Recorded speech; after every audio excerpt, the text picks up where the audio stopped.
Мектеп қабырғасында, яғни сабақ барысында оқушылардың денсаулықтары сыр беріп ауырған болса, онда олар мектебіміздегі медбикелердің көмегіне жүгіне алады. Бүгінгі түсірілімімізді мектебіміздегі медициналық кабинетке арнамақшымыз. Денсаулықты қадағалаудан бастап күнделікті талап сапасын тексереді. Бірінші сыныпқа қабылданған оқушыларға туберкулезге қарсы манту сынамасын салса, 15 жасқа толған оқушыларды флюорографиялық тексеруден өткізеді.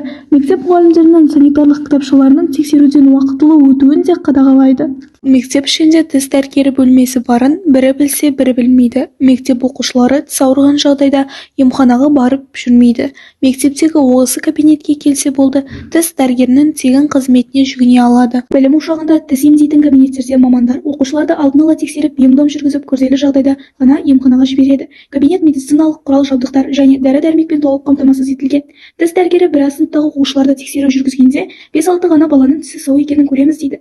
Ал ем жасатуға төменгі сынып оқушыларының жанында ата-анасының болуы міндетті. Осы 2016 жылдан бері осы 250 мектепте тіс кабинеті ашылды. Бұнда біз балдарды емдейміз, тегін кеңес береміз. Балдар көп келеді, емделеді, балдар жақсы болды балдарға.